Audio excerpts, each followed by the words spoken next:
And if you see somebody else from the Los Angeles Times expressing opinions, that's your imagination. And with me, Tim Westergren, who's the founder of Pandora. How many of you folks have Pandora in some iteration of your communications infrastructure, your smartphone, your computer? Okay, so that's precious close to 112%. The main reason that we're here today, despite the billing, it's not just a conversation between the two of us. We're going to start by talking about what I think Tim would probably say is the most important issue in front of you now, which is the thing that is driving the business model, which is how much they have to pay in royalties. And not just Pandora, but everybody who is what they refer to as a non-interactive webcaster, somebody who has a statutory license to music and plays it on the air. So roughly, how many songs are you guys playing in the course of, pick a time period, a day, an hour? In terms of hours or just so we have over 1 million songs in the collection. Right. Over 95% of them play every month.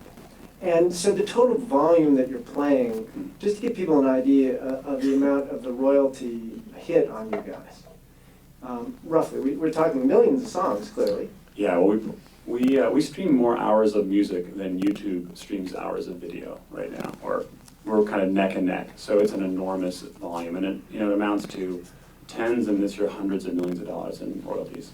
Okay. So if you were an over-the-air broadcaster, you would be paying royalties to the songwriters, and you are paying royalties to the songwriters. Is there parity between what you pay and what over-the-air radio pays to the songwriters? Yeah, on the publishing side, it's consistent, in the 3 to 4% of overall revenue range, so we're all even on that Okay. count. So now in terms of what you're paying for the recorded music, the other copyright, if you were the over-the-air broadcaster, you wouldn't be paying anything. That's at least right. Today, as the legislation now stands. That's right. But you're not. You're paying some fraction of a penny per song per person who listens. Is that That's right. Yeah, the law is actually written where we pay the greater of this fraction of a penny. It amounts to a little over 2 cents an hour, given an average per hour song load, or 25% of revenue, whichever is greater. And right now, that per song fee is far greater. It's over half of our overall revenue. Okay. And one might argue that 2 cents an hour per listener, that doesn't sound like a lot of money. Yeah. Why is that 55% of your revenue? Why are you getting 4 cents an hour per person? I mean, the truth is that in this debate, that actual figure is one of the most difficult elements and I think misleading elements of the debate, because God, that doesn't sound like a lot of dough. Mm-hmm. And it adds up in a hurry, and we'll do well over $200 million of royalty payments this year on those, that 2-ish cents an hour per hour a royalty. So it's misleading to think of it in that, even though it's true, you're right, it's a fraction of a penny per song. A well-run broadcast radio station will do 6 or 7 cents an hour in revenue. Well-run broadcast station, and that we're talking 12 or 13 minutes of advertising an hour with something of a captive audience and a well-established brand in the geography they own. So the approach that you folks are advocating is calculating royalties in a different way. How do you want the law to be changed so that the playing field is different? Yes, so what we're advocating in the bill we have in front of Congress right now is asking for one simple thing, an important but simple thing, which is for our rates to be set under the same standard, it's called the 801B standard, as is used in setting the rates for other forms of digital radio, namely satellite radio and cable radio. So right now, we all three operate under a compulsory license, but when we go before the rate judges in the Copyright Office to determine our rates, we're held to a different standard. It's called the willing buyer, willing seller standard, which sounds reasonable on the surface, willing buyer, willing seller, but it has led to, not just us, on multiple occasions, some really bizarre and destructive rate settings. So we just want to we want the same standard extended to web radio that's currently being used by our competition. Now, under the standard that you're proposing, the one that applies to SiriusXM and to cable music services, there are, I think, 4 factors that go into determining the rate. But the main difference, as I understand it, is that when you look at figuring out how much should be paid, the rate setters, the panel of people setting the rate, also consider the effect on your industry as well as the effect on the music industry. Right now, that isn't a factor before the copyright board that's determining your rates today, correct? That's right. In fact, it's explicitly excluded from the process. So, right. So if the board felt that the fair rate would end up taking 99% of your revenue, that under current law is what they would do. well, the rate that was set in 2007 that we subsequently were able to, through negotiation, reduce somewhat, would have been 86% of our revenue this year. So yeah, you're almost right. Now, the pushback from the music industry on this is, well, under the current approach, willing buyer, willing seller, that is what the marketplace would do. If we didn't, and pretend I'm now the major record labels incarnate, if we didn't have to give you licenses to our material, if there was no compulsory licensing, we negotiated, the deal that we'd come out with is what a willing buyer and a willing seller would reach. So what's wrong with that as a fundamental concept? Yeah, and it's a good question. Again, another one, like, a fraction of a penny an hour, willing buyer, willing seller is a really powerful soundbite. It sounds right. But the problem is that this is a new industry. There is no precedent in our market for willing buyer, willing seller. There's really no such thing. We operate under a compulsory license, and so the assignment that was given to the judges when they do this in 2005 to set our rates was to find an example of a willing buyer and a willing seller agreeing to a price in your industry. And there was no such thing. So they went sort of fishing around for alternatives, and the thing they landed upon was subscription services, fully interactive, on-demand subscription services. Used that to benchmark the rate for us, and I think just backed off of it by a certain percentage. So I think it represented sort of not only a huge miss in terms of understanding just what the two services, what the difference between subscription and radio, on demand versus non-on-demand, but I think it was kind of it was driven by this really problematic standard that Pandora literally, our webcasters in those hearings can't present evidence about driving music sales. It's not considered relevant to that arbitration hearing, which I think is a huge problem.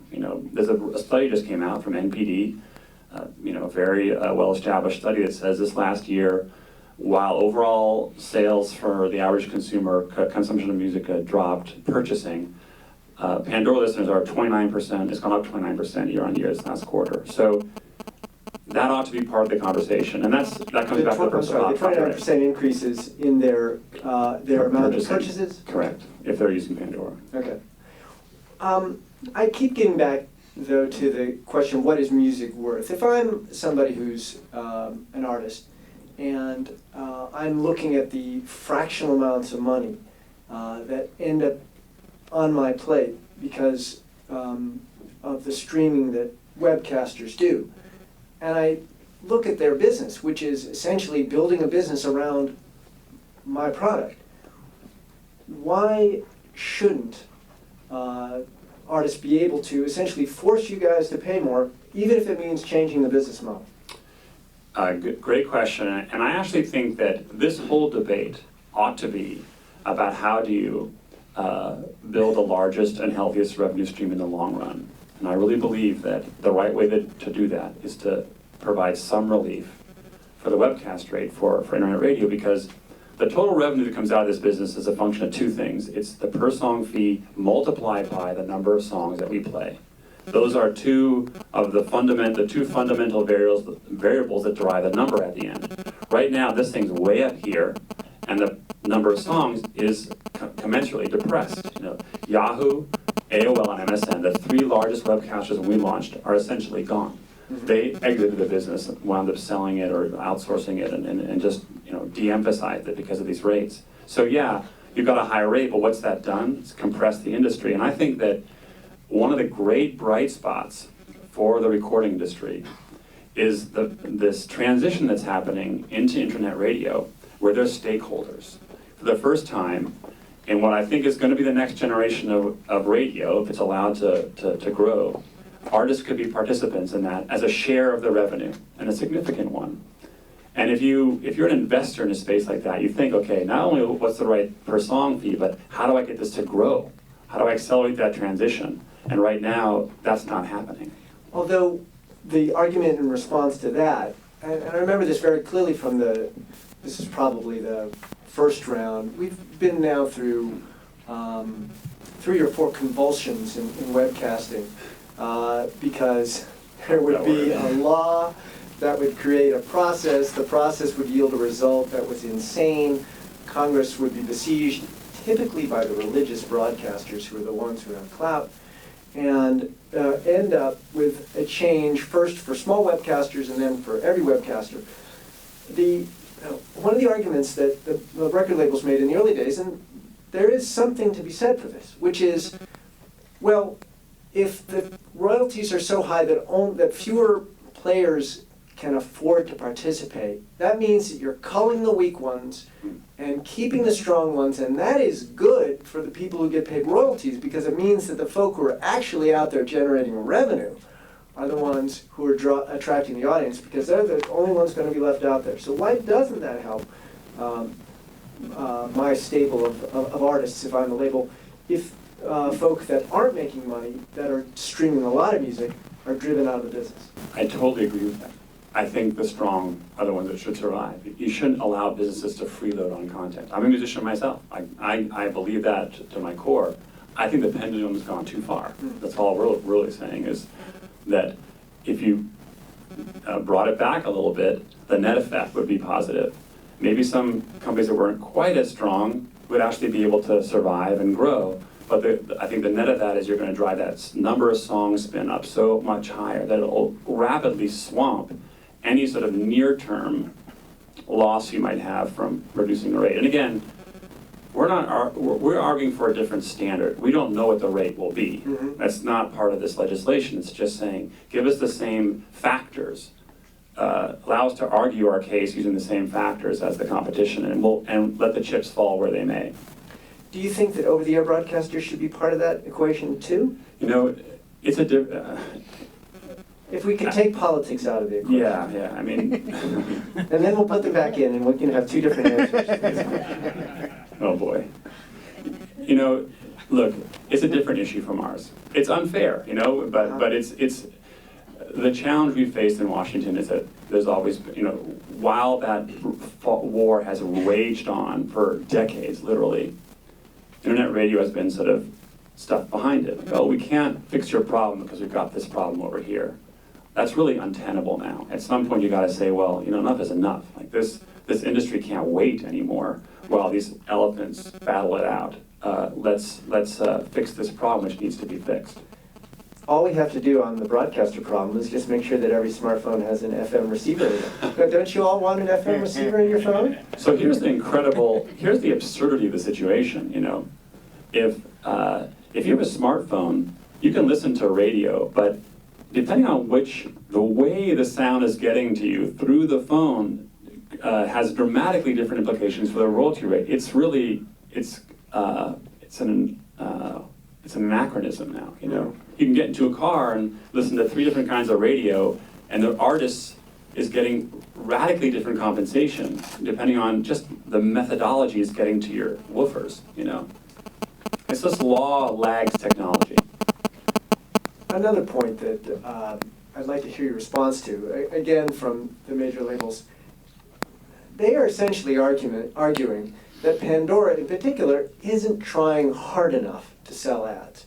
If you look at the ad load on Pandora versus the ad load on an over-the-air station, over-the-air stations have, you say, 12 per hour, I think about 60, and you guys have a couple. So, Doug, why aren't you out there selling advertising? Yeah, so I mean, we obviously are out there selling advertising. You know, half of our employees do that. Over 600 employees. But I actually think it's this will sound like a dodge, but it's not. That it's kind of a red herring. You know, the right question to be asking isn't, can Pandora be better at selling ads? The right question is, what's the right rate that will drive the most overall revenue? And that rate is not the one that's in place right now. The Pandora and every company has every incentive in the world to maximize the revenue. It's there already. The question is, how do you set it at a level that will encourage competition? And we would welcome competition. Competition would you know, I spend half my time in and among advertising agencies because one of our biggest objectives right now is to evangelize a category. I'd love to have 30 other webcasters out there doing the same thing and convincing, you know, the Digitoses and McCanns and, you know, so on of the world that this is a great space to spend your ad money. That's how industries move. And right now we're just kind of, we don't have that heft. And again, if you had multiple players, it would accelerate that. But you have something to offer potentially that over-the-air broadcasters don't. You know who your listeners are, and you can tell them. Yeah, I mean, it's a fantastically effective advertising platform, and we're doing really well on it. And there's a lot of repeat business that's growing, and we're doubling our revenue pretty much annually. So it's a very, it's a good story there. But you know, it's interesting on that point, that aspect of internet radio is valuable for advertisers. It's also potentially immensely valuable for musicians. You know, so we at Pandora, we kind of know what people like, and we know where they live. I mean, not literally, but we know vicinity based on their zip codes. So the prospect exists for Pandora to actually, you know, activate fans for bands traveling around the country trying to bring people into clubs. But the development on that kind of technology is stuck because we spend every last penny we have trying to build another ad product. And I think, you know, one of the invisible consequences to this kind of rate is it stifles innovation. And a big piece of that innovation could directly impact the plight of the working artist. You've made me think of two things, and I'll try to remember to come back to the second one. But one, you talk about the plight of artists. Streaming media is proving to be a good revenue stream for the companies that have lots of artists to aggregate. But for individual artists, you hear nothing but well, not nothing but complaints. You hear plenty of complaints about how little of that money makes it down to them. Now, some of that is artist contract issues. But some of it is because if you're one artist with a limited number of releases and you're in this big pool, there's not a lot of money that comes to you directly. So how does this end up helping? How does streaming generally, webcasting generally, end up helping at the individual level as opposed to the aggregator level who are seeing some reasonable money? Hey Molly, can I talk about that stuff yet or not? Is it up?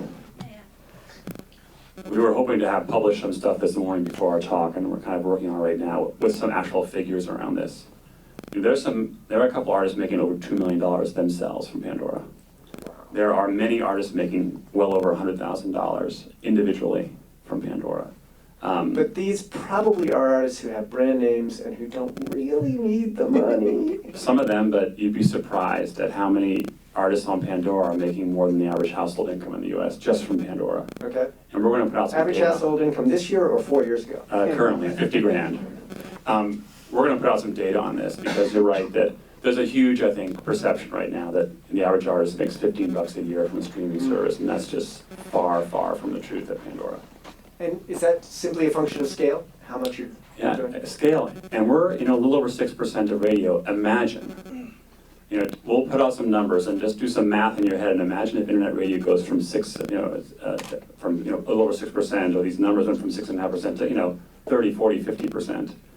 We're talking about making a living. Sure. And these numbers are enormous, and they could be growing a heck of a lot faster. And the other thing that I was wondering about, new revenue streams. You mentioned one possibility of a partnership opportunity with artists and venues potentially and promoters. Aside from the 30-second spot or the banner ad, what are you seeing in the platform? Where are the opportunities in the platform to find some new revenue that is not in the music business today? For artists, are you saying as an advertising mechanism? Either way. Well, so Pandora has kind of a handful of fundamental ad products. There's a visual ad, there's a video, and there's audio, and they interplay with each other, and they vary depending on whether you're consuming Pandora on a smartphone or listening to Pandora on a smartphone or a flat screen TV or a computer, and campaigns utilize them all at the same time and across multiple platforms. So we're doing everything we can, I think, to sort of innovate around that, and it's working.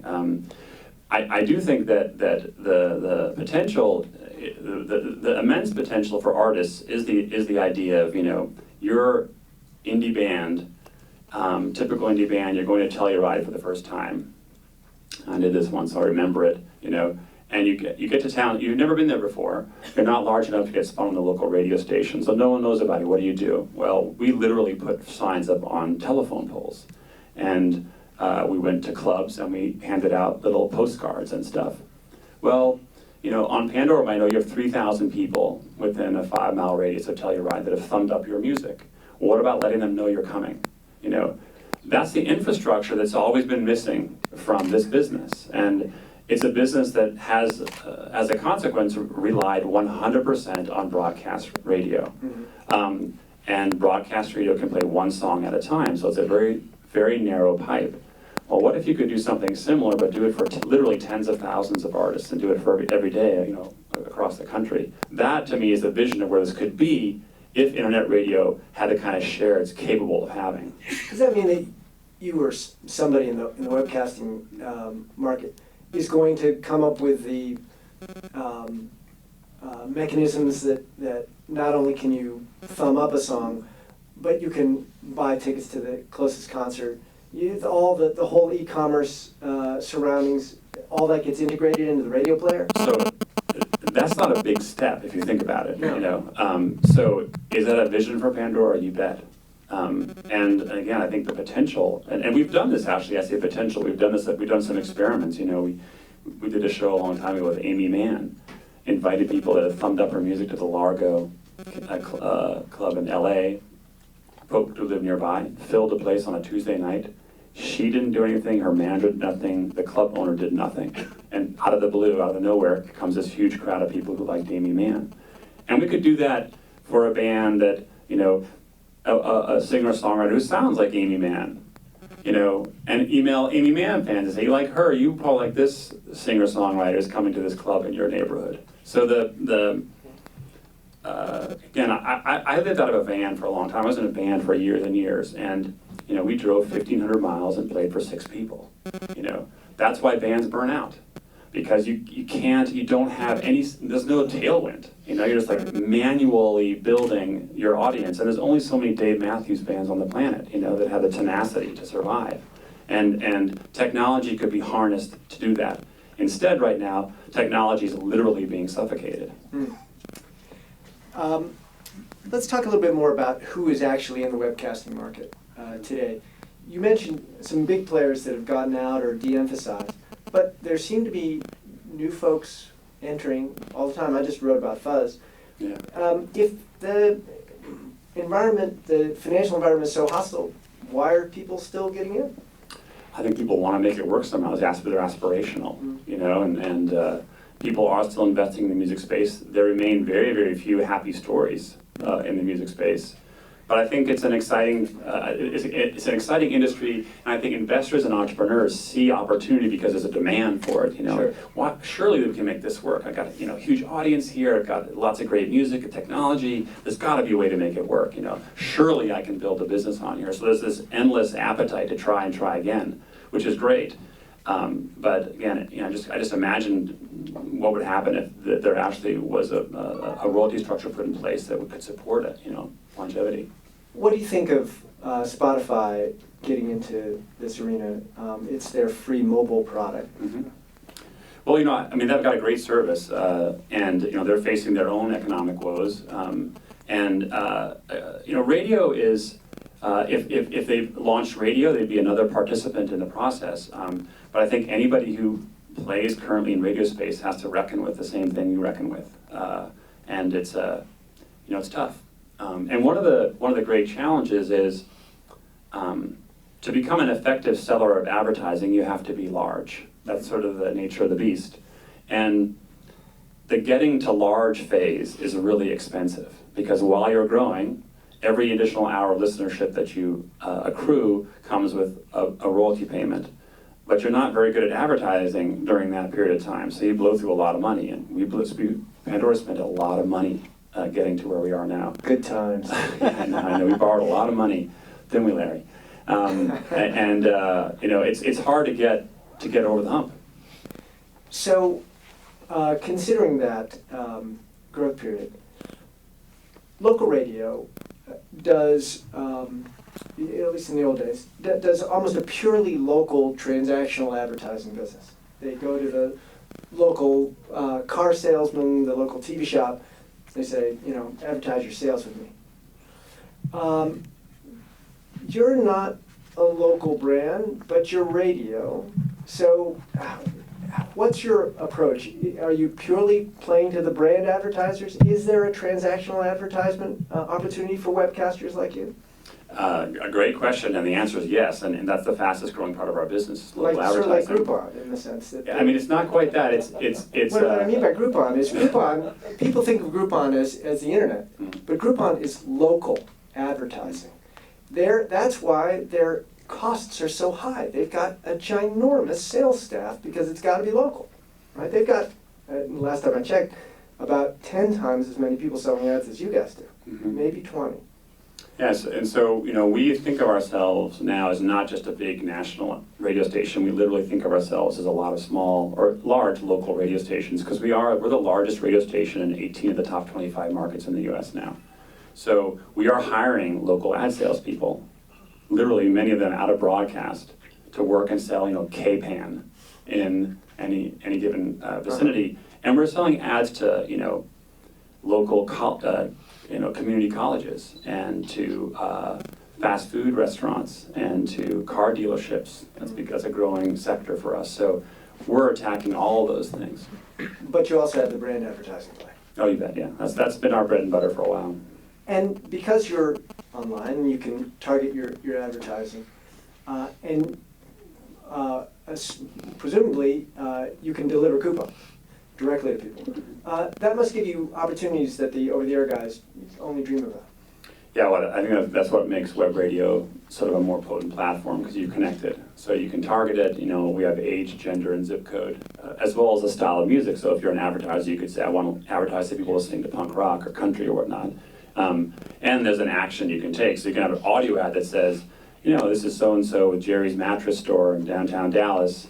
We're having a sale. Click on the ad for more information or to download a coupon or whatnot. So you have a nice sort of 1-2 punch that seems to be working. So as more of radio listening moves to internet broadcasters and the advertisers become comfortable with that format, and your advertising revenue goes up. I'm just wondering, back to the model of how copyright holders, how artists get compensated. Is the right approach over the long term a revenue split, or is it finding sort of an equilibrium on per play royalties that adjusts to the size and maturity of the business? The way I answer that is I think that artists ought to be stakeholders in the upside of the industry. So that implies sharing of revenue. And I think you need a floor so that you don't get freeloading. You don't get businesses that are very poorly monetized, just kind of out there and not caring. Sure, that's where the per play comes in. Yeah, so I think those are both important components. All right.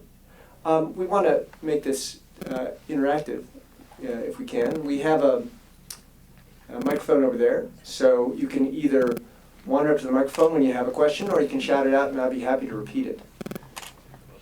Either shout out or just wander on over there.